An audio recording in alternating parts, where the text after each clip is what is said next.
Hello friends, রান্নাঘরে অঞ্জনা আপনাদের সবাইকে স্বাগত জানাই। আজকে দুদিন ধরে আমি খুব ব্যস্ত। তো আমি আজকে আসানসোল যাচ্ছি টোটোয় করে। তো তার জন্য আপনাদের একটু রোডের আসানসোল যাওয়ার রাস্তাটা একটু দেখিয়ে নিচ্ছি। আপনারা দেখতে থাকুন, আমার সাথে থাকুন। আর প্রচণ্ড গরমের জন্য বাধ্য হলাম এই কাজটা করতে। তো এবার কি কাজ আপনারা দেখতে থাকুন।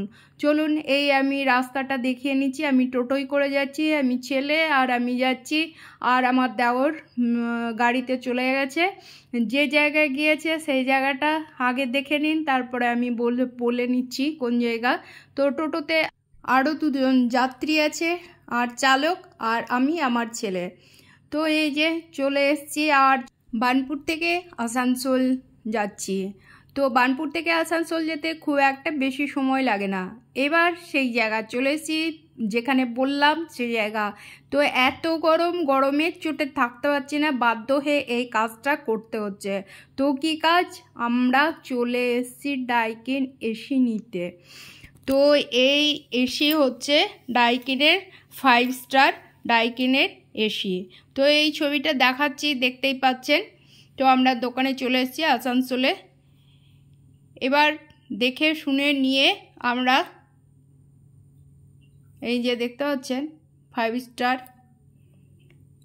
তো আপনাদের দেখাতাম না কিছু, তো ভিডিও আমাকে দিতেই হতো আপনাদের কাছে। তো কি করব, রান্নার টাইমটা পাচ্ছি না। যাই হোক, কোনো রকমে। তো আপনারা বলবেন খাচ্ছেন না? হ্যাঁ, খাচ্ছি। এই যে এসি লাগাতে এত ভজকটো আমি আর জানতাম না। যাই হোক, ঘরের তো জিনিসপত্রের মানে যাচ্ছে তাই অবস্থা। আপনাদের দেখিয়ে নেব, দেখবেন কি রকম অবস্থা। এই যে দেখতে পাচ্ছেন বিছানার ওপর তো খোলাখুলি হচ্ছে। এই যে বিছানা, এই যে খোলাখুলি হচ্ছে। তো হ্যাঁ, খাওয়ার ব্যাপারটা বলে নিচ্ছি। তো কোনো রকমে সেদ্ধ ভাত খাওয়া হচ্ছে। মানে যে জায়গাটা লাগানো হচ্ছে, আমার বাইরের দিকে একটা বাঙ্কার আছে, সেই বাঙ্কারের ভেতর দিয়ে হোল্ড করে তারপরে বার করে নেওয়া। তো ওই বাঙ্কারের ভেতরে প্রচুর জিনিসপত্র ছিল, সেইগুলো বার করে এই ঘর ও ঘর করে রাখা। যাই হোক, আমার গল্পটা আপনাদের ভালো লাগবে না, বলবে যে চাই কি আর গল্প শোনাচ্ছে না। সত্যি যে এতটা খাটালি হয় তো আমি বুঝলাম। তো আপনাদের এসি লাগাতে যে খাটালি হয় কি না আমি বলতে পারছি না, তো আমার হচ্ছে। তো এই যে খোলাখুলি হচ্ছে, দেখতে পাচ্ছেন খোলাখুলি হয়ে গেছে। মানে যে সোলার দিয়ে গার্ড দেওয়া থাকে, সেই গার্ডগুলো খোলা হয়েছে, ফিতেগুলো ইয়েগুলো রাবারগুলো। এই যে তারপরে যে একটা কুটগুলো মেলে নিয়ে তারপরে এসিটাকে খোলা হচ্ছে।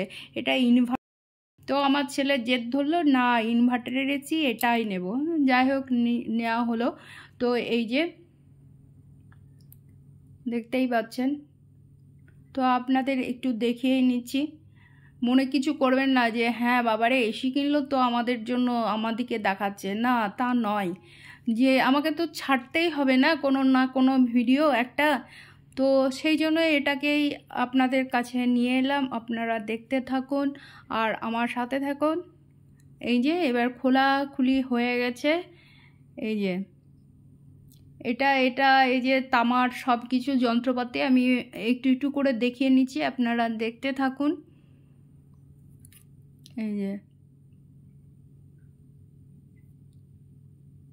এই যে সব যন্ত্রপাতি, এগুলো তো মর্ম আমরা জানি না। এই যে এবার বসানো স্টার্ট শুরু হচ্ছে। সব পাইপের ভেতরে তামার যে পাইপগুলো থাকে সেইগুলো রেডি করে নিয়ে এবার দেওয়ালে মাপামাপি হচ্ছে। এই যে ড্রিল মেশিন দিয়ে মানে ড্রিল করা হচ্ছে। আর এই যে পর্দাগুলো খুলতে পারিনি, ওই যে ইটের যে গুঁড়োগুলো, এই যে চাদর আবার খাটের মধ্যে দিয়ে দিলাম বিছানার মধ্যে, এই যে ড্রিল করা হচ্ছে। এর মধ্যে যে কত নোংরা আমার ঘরটার যে অবস্থা হয়েছে মানে বলার নেই। তো এই যে মেশিনটা, এবার যে এসির মেশিনটা, এই যে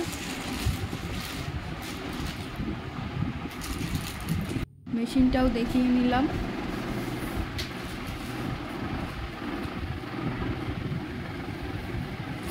তো গরম জানি না এই বছরে প্রথম এত বেশি, না এর প্রত্যেক বছর এইভাবে যায় আর আমরা বলি বাপরে এই বছরটা গরম। জানি না কোন বছরের গরমটা বেশি হয়। তো তো মনে হচ্ছে যেন এই বছরে গরমটা বেশি হয়েছে। তো এই যে মেশিনের ভেতরটা খোলা হয়েছে, এই যে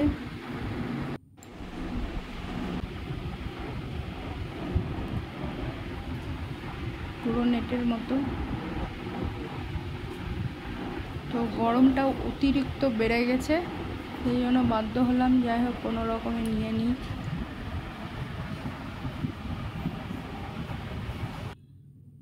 আর এই যে পাইপগুলো, পাইপ তার যেগুলো লাগবে, আর ফ্যানটার কি অবস্থা এখন দেখতে পাচ্ছেন। তো ফ্যানেরও ব্যবস্থা হবে, তো ব্যবস্থাটা কি হবে আপনি দেখিয়ে নেব। আগে এসির ব্যবস্থাটা হয়ে যাক, তারপরে ফ্যানেরও ব্যবস্থা হবে। তো এসি অলরেডি বসানো হয়ে গেছে।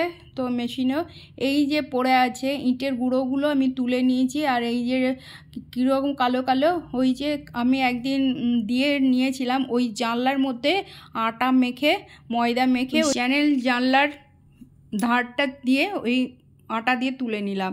আর এখানে আমি প্যান্ট নিয়েছি আর একটা শাড়ি রাখা হাঙ্গার নিয়েছি। এখানে আপনারা নাইটি নিতেও পারেন বা শাড়ি নিতেও পারেন। তো আমি দুটো এমনি প্যান্ট নিয়েছি, যাই হোক ছেলেরই প্যান্ট। এবার কেটে নিলাম, কেটে নিয়ে এই যে হ্যাট দিয়ে আমি জড়িয়ে নিচ্ছি। আমার দুটো প্যান্ট লেগেছে পুরো হ্যাঙ্গারটাকে কভার করতে। তো এবার আপনারা নাইটিও নিতে পারেন বা শাড়িও নিতে পারেন। একটা শাড়ি হলে বেশ মোটা নরম হবে, কিন্তু আমার এটা আপনারা শাড়ি বা নাইটিও নিতে পারেন, কারণ আমার প্যান্টটা নিয়েছি একটু মোটা, একটু টাইট টাইট হচ্ছে, আর শাড়িটা নিলে একটু নরম নরম হবে। এবার আমি এখানটায় যে জয়েন্টটা হয়েছে সেই জয়েন্টটা একটু দড়ি দিয়ে বেঁধে নিলাম। আমি পুরোটাই একবার করে পাক দিয়ে নিলাম, ঠিক আছে। এখানে একটা রড নিয়ে নিলাম, যে হ্যাঙ্গারের যে এসের মতো আছে ওই জায়গাটা একটা লোহার রড, আপনারা যেটা লাঠিও নিতে পারেন বা বাঁশের কঞ্চি যেটা পাবেন। তো আমি এখানে রড নিলাম। তো এই যে ফ্যানের ভেতরে আমি এই যে এইরকম করে নিয়ে এই দেখুন, মানে পুরো যে নোংরাটা থাকে ফ্যানের, এটা পুরো পরিষ্কার হয়ে যাবে। দেখুন একবারে পুরো পোকার মতন হয়ে পড়ে আছে ফ্যানটা। তো এসি ঘর মানে একটু পরিষ্কার পরিচ্ছন্ন করতে হয়, নোংরা থাকলে এসি তাড়াতাড়ি নোংরা হয়ে যায়, এসিতে টেনে নেয়। তো সেই জন্য এই ফ্যান ঘর পুরো পরিষ্কার পরিচ্ছন্ন করে নিলাম। যেমন জিনিস কিনবেন সেই হিসাবে যত্ন করলে লাস্টিং টাইম বেশি করবে। তো আমি এই ফ্যানটা মোছা হয়ে গেল। এবার এই ঘরটা দেখছেন মানে পুরো মানে প্যাকটা, এই ঘরটা ওই ঘর থেকে কিছু জিনিস এই ঘরে এসে, বাঙ্কার থেকে কিছু, তাও বাঙ্কারটা একটু তোলা হয়ে গেছে, যাই হোক ওটা আর দেখাতে পারলাম না। পুরো প্যাকটা ঘরটা এত নোংরা। এবার ডাইনিং মানে একটা এসি লাগাতে যে আমার এত হাল খারাপ হবে আমি বুঝতে পারিনি। এই যে দেখতে পাচ্ছেন আমার ডাইনিংটা, রান্নাঘর এই যে মানে ছড়িয়ে ছিটিয়ে একাকার হয়ে আছে। এই যে এবার পরিষ্কার পরিচ্ছন্ন ব্যাপারটা দেখিয়ে নিচ্ছি। এই ঘরটাই খালি পরিষ্কার পরিচ্ছন্ন করে নিতে পেরেছি। তো এইভাবে আপনাদের দেখে নিলাম, আপনাদের কেমন লাগবে বা লাগলো। আর এই যে দরজার কাছে এসির হাওয়াটা বেরিয়ে যাবে বা বাইরের গরম হাওয়া আসবে, তো দুটো আমার ছেলের প্যান্ট নিয়ে ওইটাকে কভার করে ওই দরজার ইয়েতে দিয়ে দিচ্ছি, তাহলে দরজার বাইরের হাওয়া আসবে না আর ভেতরের হাওয়াটাও বেরিয়ে যাবে না। এই যে দেখিয়ে দিচ্ছি, এক ঝলক দেখিয়ে নিয়েছি, এই যে আবার দেখিয়ে নিলাম। তো এইভাবেই আজকে ভিডিওটা আপনাদের কাছে নিয়ে এসেছি। আপনাদের কেমন লাগলো জানাবেন, ভালো লাগলেও জানাবেন, খারাপ লাগলেও জানাবেন। তো প্লিজ একটা সাবস্ক্রাইব করবেন আর আমার ভিডিওগুলো দেখবেন। এখানেই রাখলাম, ধন্যবাদ।